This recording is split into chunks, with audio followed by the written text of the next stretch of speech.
And we are live. Welcome back, ladies and gentlemen. I am one of your co-hosts, Blake Ruffino. Alongside me is the man, the myth, the legend himself, Joe DeLeone. Good evening, good sir. It's one of those days you're in a good mood. You gave me a heck of an introduction. Thank you, Blake. I'm in a good mood, and let me tell you why. Because football is in the midst of it. By the way, did you see this thing for Monday Night Football? It looks like that they might not have it tonight. Yeah, the weather situation doesn't look great, and I actually don't know what the reschedule protocol is. They'd have to play like tomorrow. They got until like Tuesday. I guess, or remember during COVID, like you'd have games on a random Tuesday at like 2. Well, I think that they had to make some shifted rules to account for that stuff, but I mean, I would kind of like for them to wait until like 3 a.m. and then they play at like a ridiculous time tonight. That would be fun. But why? Just for the craziness and the stupidness of it. Okay, well, let me just tell you this. Well, it would be funny because if they played at 3 a.m. in the morning, yeah, by the time I'm waking up at 5 a.m. like I do every morning, the game would still be going on. So bright and early, washing my face, washing my ass, I'd be having the Jets game on live. Yeah, exactly. You'd be catching just the end of it, and you get to see who won the game. I think that we should push for that. Yeah, well, no. All right, so we do got a lot to get into. It is, Joe, you said last night, and I went and looked at all the games for this week, that week 3 is a little bit of a dud. A little bit? I don't agree. Week 3's ass. I'm sorry. Week 4 is really good, by the way. I don't think it's ass. I think you're going – here's what I think you're going to see. Are the teams that maybe had some slip-ups or didn't look good early start hitting their stride, a.k.a. Tennessee against Florida this week, right? Like good point. I really do think that you might see some teams that, like, are you for real or are you not? Joe Milton, as an example, this past week looked like hot garbage, okay? How does he respond? I think the game's in the swamp. I can't remember off the top of my head. Mm-hmm. But, I mean, does LSU bounce back from and able to beat Mississippi State? There are some games that are out there that I do think that are interesting, not just in the SEC too. Right. We're going to have games to preview and talk about, and I think that the storylines are going to be less of big matchup, 2 big teams playing each other, who wins, blah, blah, blah. I think that there's going to be a lot of instances, maybe this is one of the few weeks where all 4 games are going to the favored team. But to that point you're bringing up now, there's still difficult opponents that can help prove where those teams sit. So like Penn State, Illinois, how are they going to fare against Illinois' defense? Who looked weak against Kansas, but still that's a tough test. Well, and here's an interesting thing. How real is Drew Aller? Right. That's the big point there. So I do think that there might not be marquee matchups. Like, I don't think, Joe, when we do our picks this week, that either one of us are picking Penn State to lose to Illinois after coming off the Kansas loss.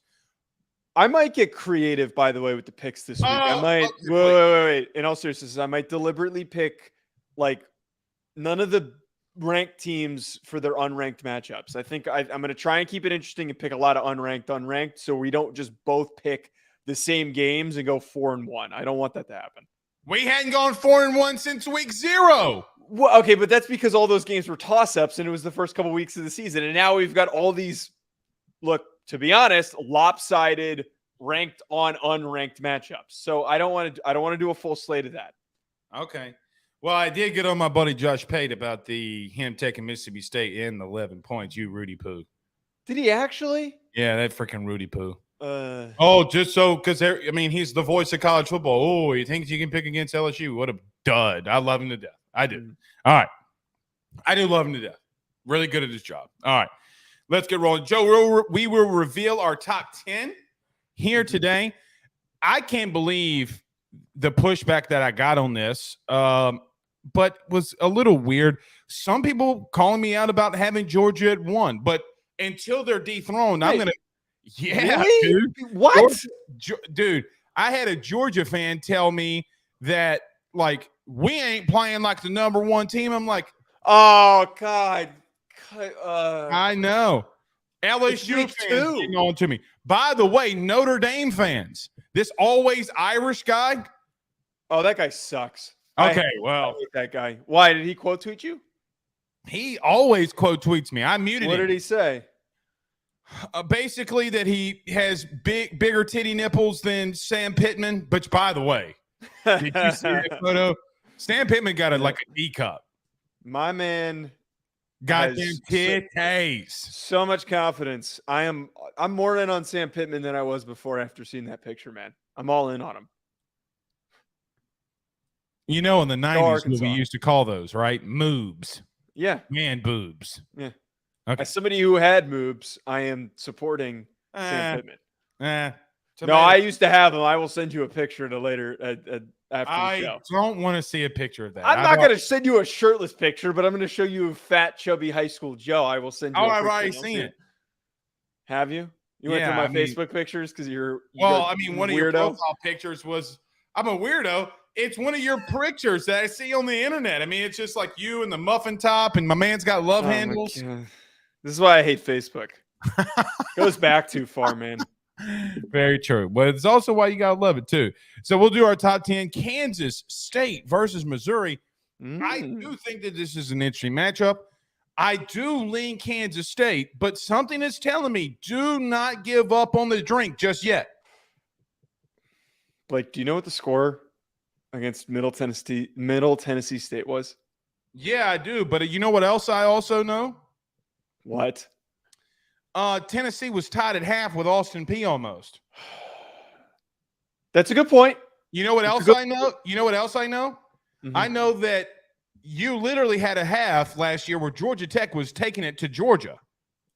You also had a game where Kansas State played Georgia close. So I will concede that. Hey, and you know Brady Cook's not, if he's starting at quarterback. I agree. Am I about to do it again? Am I about to say that Brady Cook stinks and then I'm going to get clipped and then he's going to have the game of his career? Yeah, don't do it to Missouri fans. There's too much moonshine in the state of Missouri. You will get obliterated, my man. I mean, do you think they know how to operate cell phones? Do you think that they're going to know how to clip the sophisticated ones do. I'll tread more lightly. Yeah, tread a little bit more lightly. That defense is something serious at Missouri. I will give them that, but I am also leaning Kansas State. We'll talk that in our Overreaction Monday. I feel like I got the best Overreaction Monday on the face of the planet. Yeah, I think that this is going to be a fun segment that we're going to do on Mondays because it's a little bit of a void day because we're turning the page, but we're still talking about stuff that happened from the weekend. And one of my favorite things about football in general is the timeline of the week that we get this Monday period of time where you get to just freak out over nothing. And instead of getting mad at those who freak out over nothing, why don't we participate in it? Why don't we throw something crazy out there? We'll see what sticks, what maybe comes true. I'm really curious to see what you bring to the table, though. I also just want to say this because I had a different perspective hit me in reference to the Mel Tucker situation today. Mm-hmm. Mel Tucker, by the way, was too willing to give over information for things not to be consensual. Yeah, and his statement provides a lot of context that we didn't have yesterday. Again, I'm still in the situation here where I want to see. Look, I have a feeling he's probably going to get fired because it is pretty clear that they're trying to move for a way to get him out. But that if he's fired, that does not mean though that he is guilty of what he's being accused of. That's what the real takeaway is here. But we have to wait to see what the conclusion of this investigation is. Agreed. All right, you ready to get rolling on this fine Monday afternoon? Let's get after it. All right, everybody do us a favor by hitting the like and share to all of those social media groups. If you guys on Facebook are killing it right now, do us a favor by hitting the like and share. I know a lot of you rewatch the show, but if you're watching us live right now, do us a favor. Hit the like and share. If you're on YouTube, do the same. Joe, we're closing in on 2,000 subscribers on YouTube. We passed 1,700 today, and we're chugging along, and we're about to hit 1,800, man. We're going to get to 2,000 before we know it. Watch out, college football. Here comes Ruffino and Joe show. Hell yeah. And if wherever you listen to podcasts, rate, review, and subscribe. And if you're watching us on Fubo TV, welcome, welcome, welcome. Let's talk about our good friends, though, over at betonline.ag. We'll be back. We got a lot to discuss. Our top 10's next. I think this is going to get fun and pretty interesting. Stay with us. BetOnline is the fastest and easiest way for you to wager on all of your favorite sports, contests, events with the first-to-market odds and lines. Find reviews for all the news for each league, including Major League Baseball, NFL, NBA, NHL, combat sports, college sports, esports, and even golf.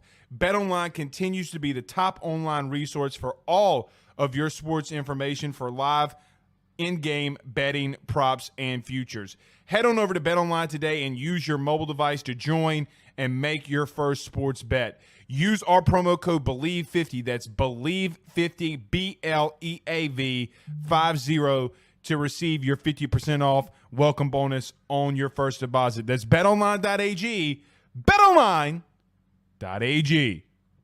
We're back. You hate that so much.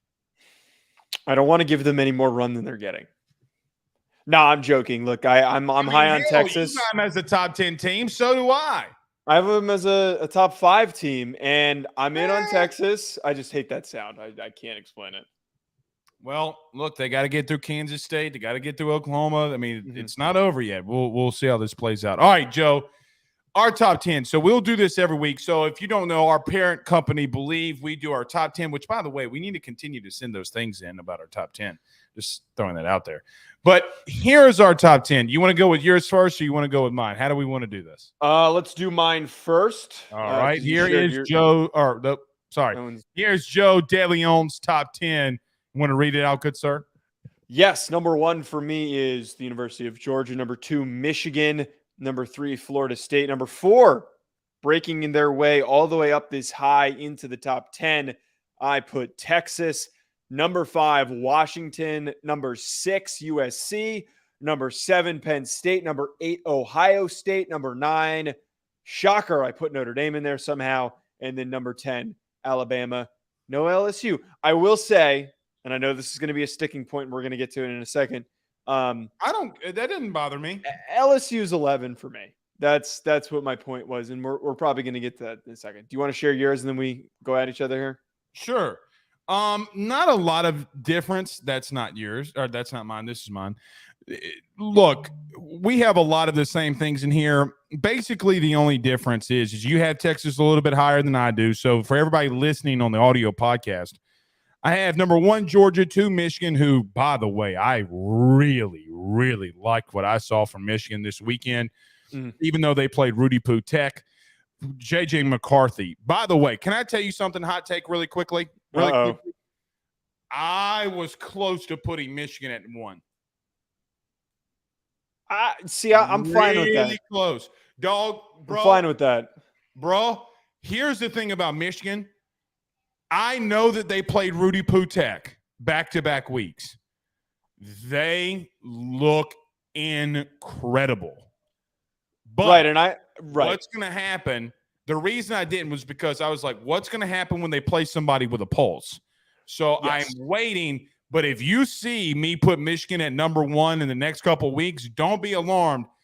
You better break down that film. They look really good. Number 3, Florida State. Number 4, USC. Number 5, Ohio State. Number 6, Texas. Number 7, Penn State. Number 8, LSU, which basically here I'm putting LSU in, taking Washington out. And we have the same with Notre Dame at 9 and Alabama at number 10. Joe, I don't really have an issue with your top 10. I still don't trust Washington yet, okay? I still feel like you got to show me a little something. Look, I have 2 games where in the first 2 halves against really and truthfully Boise State might be an okay team, but you can't struggle in back-to-back first halves for me and think that I'm going to put you in the top 10. When I look at, for example, Alabama and LSU's losses for me are better than anything Washington has done in the win column. Okay, so that's where I think that we have a really big difference, and I'm glad that you brought up Washington because that's one of my qualms with you not including them. I think that when we're at week 2, and this is a debate that I'm having for my FCS poll that I put out as a part of the Stats National poll, that a lot of people just don't get. I am more of the belief in the first 4 weeks, with the exception of huge wins like Texas pulled out, that the eye test is the most important aspect of this, because there's just not enough teams playing enough opponents to use those victories or maybe quality losses as evidence for how good they are. The way that they play in those games is what I'm factoring into this heavily. And who I have seen so far has shown me the most. And I think that Washington, why I have to put them in there and ahead of USC, albeit they haven't played anybody, neither has USC. And I think that Washington has been the most balanced Pac-12 team out of any of them. Boise State almost beat UCF, and UCF is one of the better Big 12 teams. They're probably the best new Big 12 team, and they almost beat them. I think that the Boise State team is underrated, and their performance against their last two opponents is proof that they're going to put up a lot of points, and defensively they can be very suffocating. The problem with Washington is this week they go to East Lansing to play Michigan State, okay? And they're a dumpster fire. They're going to kick. Well, and it's going to look different because they're a dumpster fire. Michigan State does not have the team. Is it in poor taste if I took Washington State to cover the 15-point line that's on this game? No, I wouldn't. I'd take it. I mean, I don't. Well, I did do that. But I don't like when teams travel that far. Mm-hmm. And Joe, that game's at 2 p.m., which in theory would be a 12 or 11 a.m. kickoff for them normally. Yeah. I don't like when teams have to go that far, play on the road in a different time frame. But they don't really play anybody until I think it's week 7, week 6. They got Michigan State this week. Then they got Cal. They go to Arizona. Then they got Oregon. So they're more than likely going to be undefeated going into that Oregon game. They don't really have a massive test for me. Now, I know that the final scores, okay, 56-19, 43-10. But, Joe, those games are a lot closer than just box score watching. So I went and watched. Will Nixon was their leading rusher this past week. They cannot run the football. They cannot run the football. They had multiple backs that have gotten injured. They can't.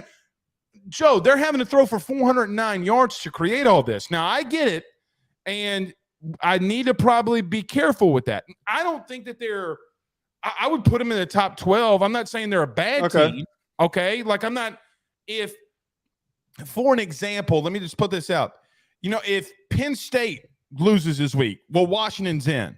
Notre Dame loses this week. Do they play this week, by the way? They play Central Michigan. Okay. Well, when they get their asses kicked by Central Michigan this week, obviously I'll take them out. But the bottom line for me when I was making this was not really an LSU versus Washington argument. It was an Alabama versus Washington argument, okay? I don't think that Washington can beat Alabama on a neutral site, Jalen Milroe included. I just don't. They don't have the dudes. I disagree with that. I think that the way that, and I understand the concerns for their lack of run game. I think that with the way that their offensive line is built, that they eventually could develop one and get into a rhythm. But there are only a handful of teams. There's maybe 5 teams in the country right now that I know that can stretch defense the way that they can do it. They can score in a second if they need to, because McMillan and Adunze are explosive receivers, and they've got a guy that's got one of the best arms in college football. His deep ball is fantastic. He's got good touch, he's got good placement, and he's got the power to drive the ball down the field. I think that offense is only going to get more dangerous. This is an interesting point because it opens up the USC debate. People love to say that I'm a USC hater, blah, blah, blah. I get what you did against Stanford this past week is impressive. You beat the shit out of them. But I'm still not going to put any stock in them until I see a real shutdown defensive performance against one of the better teams in the Pac-12. Stanford doesn't mean anything to me. Do it against an actually breathing opponent, and then I can move them up. I don't disagree with you on that, and I have USC pretty high. Joe, they're 3-0, and the bottom line is that game, more than likely, USC versus Washington, is going to be – and look, we're supposed to project on this, right? Like, we're not supposed to, just go week by week, but we do so many times. Mm-hmm. I think if USC and Washington gets in a shootout, I think USC wins it. I will tell you, I'm more willing to put in Oregon than I am Washington. Yeah. No. So that's where I really, really disagree with you. They looked really messy against Texas Tech, and I know Texas Tech. We talked about how good they could be, and they failed the week 1 against Wyoming, but they should have beaten them by two plus scores. Well, I will say this: Texas Tech isn't a bad team, and you know what else, Joe? Here's the truth. That's why I don't like teams going that far on the road in different time zones. They were playing in Texas heat, though. Michigan State's not going to be. Joe, you know what? If my aunt had a yoo-hoo, okay, she'd be my uncle. I'm tired of these excuses. So, hold on. Florida doesn't get the excuse of going to Utah playing in the elevation, but everybody else that's not from the South, all I hear is in the Texas heat. Joe, I've been in the Louisiana heat all summer. You know what the average has been? 114. The heat index has made it feel 114 all summer. Okay. My point here is that Oregon doesn't exactly get scorching temperatures. So for them to go on the road to play Texas Tech, like they were going to play like crap. But my whole point here, why I don't like Oregon and I like Washington a lot more, is that last year in their big games, they were mistake prone. They turned the ball over. They failed to convert on third down. And all that crap showed up against Texas Tech, who's supposed to be they're still a good team. I'm still fine with Texas Tech. Wyoming won big this weekend, by the way. What if Wyoming at the end of the year is 9-3, 10-2? Then what? Do you know who Wyoming plays this week, by the way, that could do the funniest damn thing ever? God, who? Rhode Island. No, they play Texas. Do you know how it's not going to happen. Texas has Wyoming. It's not going to happen, but it would be so goddamn funny and perfectly chaotic if Wyoming beat Texas. It's not going to happen. But for that to be the follow-up after Alabama would be so fitting. It would be the most Steve Sarkisian thing ever for them to do. So I am going to be quietly rooting for that. I'm going to just put that out there. God, you hate Texas so much. And they blame me. I don't. I'm one of those people that if a fan base annoys me, I root against the fan base. I don't root against the team on the field. Speaking of fan bases, yeah, Alabama fan base, when they were yelling at Texas fans, did you hear that? No, man. Terrible. I mean, come on, dude. Come on. All right. What do you dislike about mine? Obviously, you're going LSU here. No, not the LSU thing. Because I thought you were going to point out that I didn't include LSU, and I have to admit, I don't mind that. Look, I don't mind that they lost to Florida State. I get why people don't put them in there, but here's another thing. Speaking on that, the SEC is wide open. It is. It really is, and that's going to be in relation to my Overreaction Monday take later on in the show. I actually think that after I put this this graphic together, that my placement of Alabama was a little bit indefensible. Like I couldn't come up with why I put them there. I put it on the graphic. Then after I posted, I'm like, why did I put Alabama in the top 10? I actually feel a lot better about LSU against Alabama on a neutral field right now. And that's how I base a lot of these rankings. I think that albeit Florida State won in lopsided fashion against LSU, that's still a much better team to lose to than Texas. And the way that Alabama lost at home against Texas is more concerning than the way that LSU lost. I see a path for LSU to get their feet back underneath them, which is why I wish I put them at the 10th spot. I don't have as much confidence in Alabama. And I think eventually they're going to be completely out of my top 10. You know what I almost did? Can I tell you something that I just wanted to stir shit up? What? I almost put Colorado in my top 10. That I wouldn't have taken you seriously, and I would have skipped this. I know, because I wouldn't have taken me seriously. But here's the thing. They got Colorado State this weekend, okay? Then they have Oregon. That's an important game. Now, if they beat Oregon, we're going to have a real combo. Very serious discussion that we're going to all have to have as college football fans. Joe, if they beat Oregon and they are 4-0, I am putting them in the top 10. Oh, without a doubt. That is an amazing victory, and they're already ranked. I'm putting them in the top 10 if they do that, but it's an uphill battle to beat Dan Lanning and to beat Oregon. So we can't get too ahead of ourselves. Texas Tech almost did it. It's a good point. That's a good point. One of my big issues, though, that I had with yours, I am still really against the placement of Ohio State as a top 5 team. Unless I need to see what happens against Notre Dame before I put them at 5 or higher. If they beat Notre Dame, I'm quieted. My questions are completely eradicated. And did you watch any of that game against Youngstown? I caught highlights. I'm high on Youngstown. I put them in my top 25 poll for the FCS, so I'm high on them. They bled the clock. Bled it. I understand that. The score of 35-7 in truth should be 56-7. And I'm giving Ryan Day the benefit of the doubt. I am giving a program with a quarterback who, by the way, Devin Brown, I like the kid. I don't think for the weapons that Joe, they were electric offensively against Youngstown. It's a Rudy Putek team. I get it. Kid looked better in the pocket. He threw the ball on delivery. Marvin Harrison Jr. had 2 tutties. They figured it out. Schematically, what I saw, I liked a lot. And Youngstown bled it. Joe, they would run 3 yards, go for it on 4 sometimes. Not really, but they ran and bled the clock. And quite honestly, it didn't.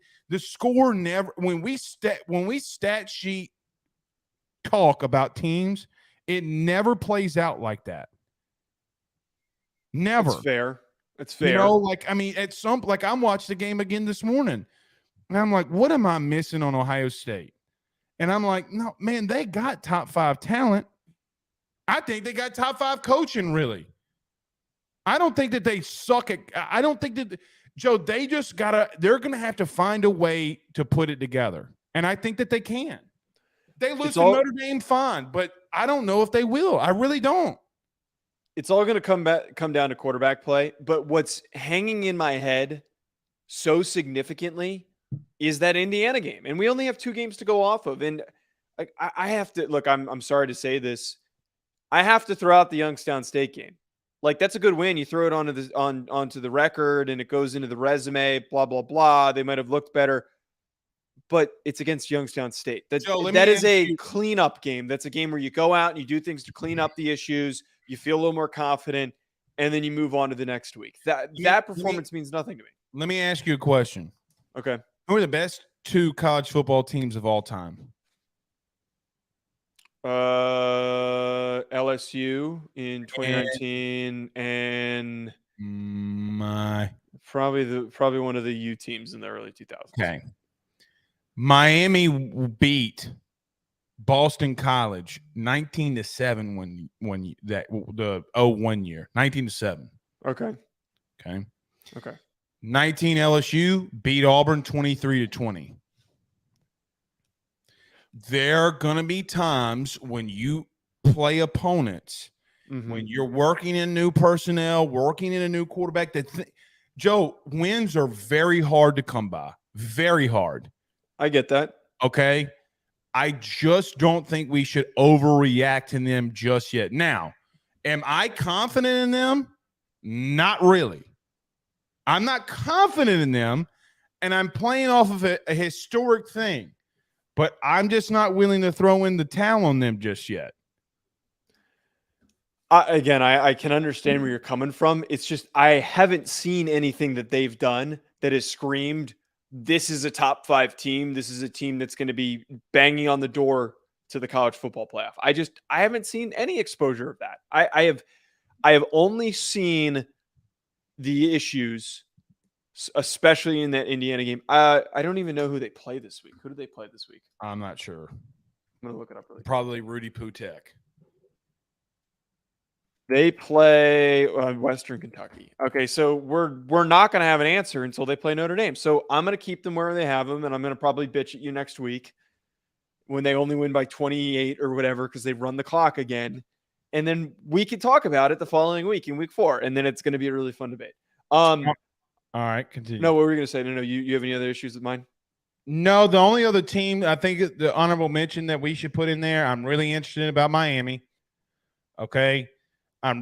I think that they're also knocking on the door, but I need to see a little bit more from them, okay, before I just crown them and put them in the top 10. I do think that you got Texas a little bit high, man. Okay. Look, you can't have your cake and eat it too. You can't have both things. You can't say that Alabama is a really down team that could be 8-4, 9-3, and say, well, you just beat an 8-4 team. Well, and okay, you beat an 8-4 team on the road. Okay, and you're a 10-point favorite. You win by 10 points against a team that you think that Joe could go 8-4, 9-3, right? Yeah, 9-3 is what I've said. Okay. And that to me, it's an overreact. Okay. This is so we could probably transition into this. This is my overreaction of Overreaction Monday. I believe that my placement of them at number 4 is justified because it is the perfect combination of win against a ranked opponent on the road. Even if they finish with 9 wins, they're still a top 25 team, without a doubt. And also passing the eye test. Team, they'll put them in the top 25. Right. And passing the eye test. I said this on the recap show that all of their deficiencies against Rice and the concerns that we had from the offseason were completely squashed. They corrected all of those issues for that game. And I have proof now. They did not. I have proof now that they can play at a high level. I have proof now that Quinn Ewers can, if he's on, connect on those deep balls. And that they can hit those deep passes and they can stretch defenses. One of those teams that I value that a lot. Quarterback with a big arm and fast receivers that catch those balls consistently. But the other thing too, I was down on their defensive line. They bottled up and broke down that Alabama rushing attack. They didn't surpass 4 yards per carry. They kicked the crap out of Alabama's offensive line that was theoretically we all thought was supposed to be really good. I really do think that they're going to make the playoff. I really, really do think that's going to happen after the way that they played yesterday. Well, they didn't play yesterday. They played on Saturday. All right. Here's the truth, and this could go to the overreaction. Maybe we should do that next because this would be a good segue. Okay. All right. You want to do overreaction then Kansas, Missouri last? Yeah, let's do it. Okay. Well, then here's my overreaction Monday. So this is going to be a really fun segment because the biggest thing in college sports happens every Monday. It's the overreaction. And I get, okay, that a lot of people are high on Texas in the win. I'm with you. Put them in the top 10. I'm with you.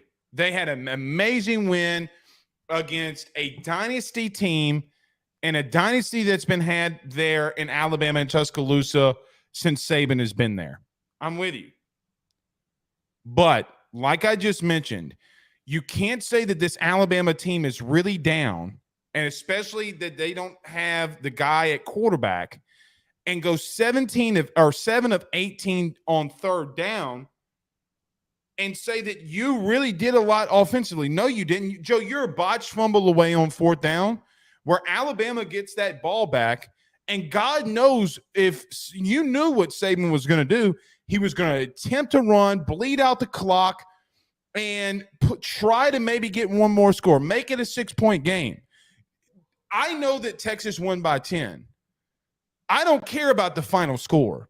That is a one-possession game against an Alabama team that has been more down than we've ever seen. Now, is Texas a good team? Yes, they are a good team. I'm not taking that away from them. Considering them in the top 5, Joe, they cannot beat Michigan right now. They cannot beat Georgia right now. They cannot beat Florida State, in my opinion. They have a lot that they got to clean up. Now, can they clean them up? Does momentum play a factor into this? Does getting over the hump for Texas give them the confidence to do things that maybe we're not expecting them to do? True. But let's not act like, okay, you go on the road and beat a down Alabama team, and I'm supposed to be impressed. I'm supposed to be impressed by you going 7 of 18 on third down and being a botched fumble away. Joe, I went back and watched that game again today. Okay. They made very big boneheaded mistakes in crucial parts of that game where if Alabama had a pulse offensively, more of a pulse offensively, they would have gotten that ass beat. You can't do that against Michigan. You can't do that against Florida State. You cannot do that against if Ohio State figures it out. And you know who else you probably can't do that against? Notre Dame. So there are a lot of things that they are gonna have to clean up. But the overreaction of this team is back, they're in the playoff. Why? Because Nick Saban's name was attached to it. I think that this is. Let me ask you this very quick last question: is Jalen Milroe one of the worst quarterbacks in the SEC right now? Yes or no? Yes. Okay, he's playing that way, right? Yes. What's the difference? Let me ask you a question. If Alabama is 8-4, 9-3 at the end of the year, and they slip up to a team like they don't play Kentucky, but they slip up to a team that hasn't beat them in a long time. Say they lose to LSU, Tennessee, somebody at Auburn in the Iron Bowl. They're 8-4, 9-3. That loss gets completely diminished. You know, it's interesting because in 2019, LSU went on the road and played Texas and won by 5. Nobody said a word. Oh, they're an unranked team. You know, they weren't as good as you thought that they were. And nobody gave anybody else the roses when they beat Texas. But my God, when you beat a down Alabama team, it's, oh, the dynasty's over. It's an overreaction. By the way, I want to say this to all you pieces of crap that are giving Big Game Boomer shit about asking for a credential at Kansas. You're a dumbass. That's how it works. Big Game Boomer, as an example, had the overreaction of the day. The dynasty is dead. Okay. Y'all don't know the Saban that I know. I think this is a good one to start with. That basically your overreaction take is that everyone else's overreaction is wrong. That's kind of what you're. Yeah, the overreaction is wrong. Yes. And I gave up peace. I think that you're too heavily trying to discount the importance of that win. Yes, this is clearly going to be a down year for Alabama. They have weaknesses in spots that are going to hold them back from beating other top 10 teams, and they might lose a game that they're not supposed to later on in the season if they continue to play that way. But there is still a ton of value in the way that Texas played against Alabama. On the road, breaking a 21-game home winning streak for Alabama. And I know that wasn't a complete and utter ass whooping. They only won by 10 points. But they did other teams won those 21 games, Joe, not this one. Understandable. But they still did accomplish something that they wouldn't have done in the past. They beat an SEC team. They beat a good SEC team. Are you confident that Alabama can beat Arkansas with KJ Jefferson? I can't say that confidently. My point is that it is less hold about. On. Are you confident that they can beat LSU? No. Are you confident that they can beat Tennessee? No. Are you confident that they can beat Auburn? No. Yeah, actually, yes. Auburn looked like crap. Okay. So those 4 games, the only game that you're confident in is the Iron Bowl that wacky shit happens every year. TJ Finley almost beat Alabama the year that they played for a national title. My point is here, I don't support those that are saying we need to move Texas up because they beat a really good Alabama team. That's not what I'm getting at. I think those who are saying overreaction of putting them at 4, though, Joe. But it's not, though. It is getting a ranked win over an SEC opponent, a team that's supposed to be in the best conference. SEC. They won a conference game. Good luck. Good congratulations. Okay, and I understand. But again, it's the way that they played and what they did. It's not like they went out there, they turned the ball over 4 times. Quinn Ewers got sacked 5 times, and they lucked their way to a victory. They played a really well-rounded, good football game. Was it perfect? No, it was not perfect. But they played a really good, well-rounded football game. I also disagree with the notion of bringing up that they can't beat Georgia, Michigan, and Florida State, because that's not the point. I don't think that they beat any of those three teams, and I would have placed them higher than that if I thought that they could beat any of those three teams.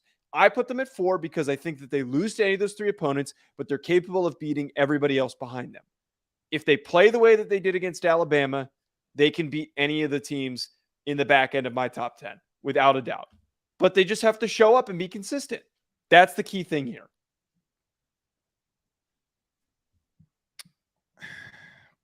When I look at this list, like you got Washington at 5. If that game's in a shootout, are you sure Michael Penix Jr. doesn't throw for? I mean, Washington beat him last year in the bowl game. Last year is different than this year. Oh, so now it's different when it wins you the argument. All right, what's your overreaction for Monday? My overreaction this Monday is that we're only going to have, and I'm saying this with confidence, not like we might have. I think that there will only be one SEC team that makes the college football playoff this year. I think that the more weeks that we are going to have evidence of performance for all of the SEC teams, the more that we're going to discover after Georgia, it is a complete and utter toss-up, which you said earlier, which means to me that anybody can beat anybody on any given Saturday. I think that more than ever, we say this every year at the SEC, that they cannibalize themselves. I think this year more than ever, whoever that second or third best team is going to cannibalize themselves. They're going to push themselves out of a position to be in the top 4. But most importantly, I think that other conferences have more talent than some of the top teams in the SEC, more than we're used to seeing. I'm not willing to go there. I think because when the draft comes out and they beat everybody's ass in draft picks, and you talk about talent. But I don't think that's even going to be the case this year. I really don't think that there's going to be as many SEC draft picks as well. I just see that what's happening in the Big 12, what's happening in the Pac-12, what's happening in the Big 10, there's progressively more and more teams. Pac-12 is going to have to cannibalize themselves. But there's a strong possibility that we end up with 2 teams from the Pac-12 that makes the playoff. There's a possibility that we have 2 teams from the Big 10 vying for that spot in the playoff. And then I also continue to add here, if Notre Dame beats Clemson, Duke, and as long as they keep USC close and USC runs the table, they could make the argument to be that 4th team. I think more than ever that there are so many options to go to for all of these other conferences. I have confidence in all those teams. I don't have confidence in the teams after Georgia in the SEC. Can I tell you why that's not an overreaction? I'm surprised, but why? Because 2 Big Ten teams got in the playoff last year. Right. My main point is that there's not going to be a viable second option. I don't even think that they're going to be in the discussion. And I know that's kind of me shitting on LSU. It's unintentional. No, I don't care about that, because LSU, I don't think, has shown that they can be a national championship team. I just think it's way too early to say any conference can't get in 2 teams. Right. That's kind of why I'm being deliberately overreacting. But yes, it is too early. But I feel like after 2 weeks, we have more evidence than we've ever had. 3-6 against Power 5 opponents in 9 games. Kansas State and Missouri play this week, which let's see. Let's see what happens. Maybe they go 3-10 or 3-7, excuse me. But I just does the SEC after 2 weeks look down? Yes. To say that they won't get 2 teams in, because here's the truth. If Georgia runs the table, hypothetically, and whoever comes out of the West, if they only have 1 loss and beat Georgia in the SEC championship game, Joe, there is a really good chance that both of them make it. They're not going to keep out a 1-loss Georgia. They're not going to do it. They're not going to do it. No, they're not. There's going to be at least one. And here's another problem with your Pac-12 argument. For 2 teams to make it, that means that 1 team would have to be undefeated. 1 team would have to have 1 loss, because they're done with divisions, right? Yes. That means the team with 1 loss would have to beat them, and they'd have to both be ranked high enough for the both of them to both get in there. It would have to be like a USC or an Oregon or Washington, and both of them would have to have 1 loss. It'd be a hell of a way to go out. But the problem with that is that we're so newly into this season. I think it's just a little too premature. All right. That's fair. You want to get to this this Missouri K-State preview? Don't sleep on Missouri's defense. Okay. Don't do it. All right. Here's what I'll say about this. I like Tyron. Go ahead and crap on another quarterback and let us go viral. I know we're gonna get pulled apart. Brady Cook stinks. Clip that. Look, Tyron Hopper, I was really high on him in the preseason. I love him as a linebacker. I think he's a really good athlete. And I think that this whole defense is just filled with well-coached SEC defenders. I really do agree with that take. I think that you can't sleep on them defensively. But at the same time, I really do believe that Kansas State is so well-rounded and clean. I think that Will Howard on a week-to-week basis is getting better. He wasn't perfect against Troy, but he's getting better. I think that defensively they're strong. They've got two really good backs that they can roll with Trayshawn Ward from Florida State and DJ Giddens. And then lastly, man, Cooper Beebe's a dog, one of the best offensive linemen in the country. He'll run anybody over. And I think that whole offensive line plays to his mentality, and he sets the tone for that group. So I'm really in on Kansas State here, man. I don't see a way that you can't pick Kansas State because of how strong that roster is, and most importantly, how well coached they are.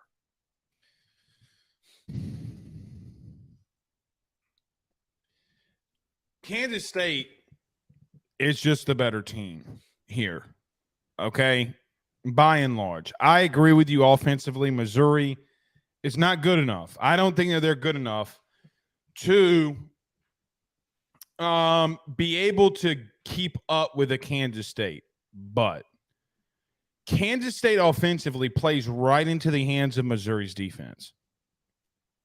I see this. I think this could be a 24-20, 24-21 type of game. And we look up and say, hey, that game was a lot closer than we thought it was going to be. Georgia plays more of the style of offense that what Kansas State wants to do. They want to get in power eye sometimes. They want a quarterback power run. That plays exactly into what Missouri wants to do, and Blake Baker, their defensive coordinator. I don't know how they're going to get it done offensively. I think they got to get some special teams involved, a defensive score. I just don't think they have it on offense. But when you do put a desperate dog into a corner, you're going to find out a lot about him. I want to see how Eli Drinkwitz and what he draws up and what they can do offensively. Joe, this is make and break here. Like, you're going to have to start winning some of these games eventually. And I get he's at Missouri, but he's got to win this one. And regionally, they're close. Kansas State's not that far from Missouri. Missouri's not that far from Kansas State. Recruiting could come to a big factor here ultimately because they recruit a lot of the same people. Mm-hmm. But I just, for the life of me, cannot see Missouri scoring more than Kansas State. I just don't. I can't foresee it. But I've been wrong a lot early in this year, even though I had 2 losses this time last year when we did our picks. This year, it's the complete opposite. That's like I'm the kiss of death on all of this. I want to say that this game is closer than the experts think, though. I really do think it's going to be closer. I think both teams are going to be playing really close in the first half, and Missouri might even lead it going into there. Kansas State has more depth. They got more talent, and I think they ultimately win. Well, I think the key here in saving our asses that we've learned after 2 weeks, if we want to be more correct, we need to pick against the SEC because for some reason this year they have not shown up to play these non-conference games. I think you bring up a really good point. I think that Drink should understand the urgency of this game, that you lost to him last year. You are going to get beaten up on your SEC schedule. You got to win this game. You got to win this to help establish some confidence into the rest of the season. I will say, though, that your characterization is perfect. I see this being low scoring. I see Missouri's defense getting some turnovers, getting some sacks, keeping that run game that has been important for Kansas State's success over the past few years in relative check. But what you said is perfect here. if it comes down to, because both teams have good defenses, both have decent offensive lines, decent receivers, blah, blah, blah. They're not that far off in the talent available on the roster, except for some categories. But if we do a QB to QB comparison, I can't bank on Brady Cook because, and I know this is like, it sounds like I'm doing the same crap I did last week with Tyler Van Dyke, but when has Brady Cook put together a game where he has overcome the odds and put the team on his back? When has there been a situation where Brady Cook has been able to make big, important plays without everything opening up in front of him? I feel like their offense is a little bit one-dimensional, that it is easier to slow down. And for Middle Tennessee State to do that is a big reason why I'm concerned. Look, Missouri beat Middle Tennessee State 23-29. I went and watched that game today. It's 23-19, actually, I think. I mean, 23, what did I say? Yep. 23-19. Yep. Brady Cook, though, did go 14 of 19 for 204 and 2 touchdowns. Joe, when they asked him to throw the ball, he was pretty pinpoint. I mean, like, he did not do anything to not get them the win in that one. They did not ask a lot out of him. He was the only guy that threw the ball. He did have 12 rushes for 26 yards. He got sacked a lot. That's the biggest problem that I have. Now, Nathaniel Pete had 8 rushes, 51 yards. Cody Schrader had 23 carries, 88 yards. But Luther Burden's still on that team, man. And if they had a good game. He had a really good game. If they can find a way to get Luther Burden involved early, you know, I mean, maybe. So we'll have to wait and see. But defensively, they were on just another level. Missouri was. Dalen Carnell had 8 tackles. He had 2 of them for loss. He had, I think it was, if I'm not mistaken, he had a sack in that game. Niles Gady had a pair of sacks. Defensively, dude, I'm just telling you, don't think the Missouri defense is not good, because they are extremely talented. They get after the quarterback. They tackle. Here's the thing that blows me away from Missouri, though.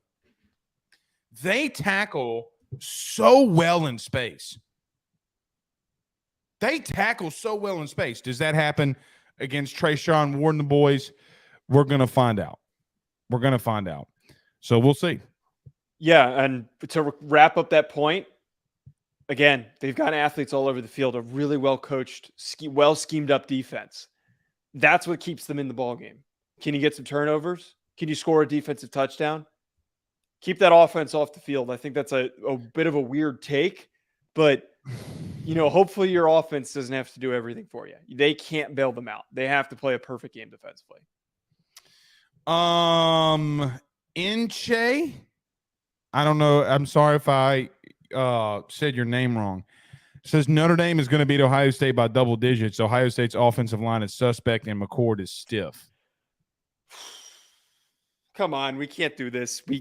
Look, I'm a Notre Dame fan. I'm a Notre Dame supporter. I think that we're going to beat Ohio State, but it's not going to be a double-digit game. At least I don't think that there's enough evidence to go off of that. The overreaction that Notre Dame fans are going to have if they beat Ohio State is going to be. I'm going to be insufferable, Blake. I'm going to be insufferable. Put them at number 5 if they win that game. Move them up. Well, I don't think that'd be a far stretch. I mean, you could even make the argument to move them up to 4. No. If they beat Ohio State. No. Is Ohio State or Alabama better? Here's the problem that I have before we get out of here. Here's the problem I have. You ready? Okay. You can't shit on a team all offseason and say they're going to be bad, and then when you beat them, you're just like, oh, we're a really good football team. We beat them by 7. Fair. You know what it's a lot like? Texas beating Alabama. Fine. You can't say a team's going to be shitty all season, and then when you beat them, be like, told you we were a playoff team, bitch. It's week 2. Let it just stop questioning the psyche of college football fans, man. I think I'm the only relative person in the, like, just think of the realistic stuff. Go Go Irish. Shit on Ohio State all off season. Wait. I didn't shit on them. I said that Notre Dame can beat them. It is a beatable opponent for Notre Dame. That was my argument. I spit out my water. Bottom line is, that is an indictment in and of itself that Notre Dame can beat them. That's shitting on them. That's not shitting on them. Saying that my team is going to win. I'm going to tell you something, too, very quickly before we get out of here. I know you Notre Dame fans keep telling me that Ben Morrison's a dude.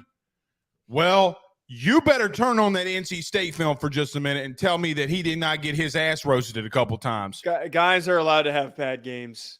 Oh, really? It's just when the SEC does, it's people, they get shit on. We'll see what happens. All right. See y'all tomorrow. Or not tomorrow. Wednesday. See y'all Wednesday. Peace.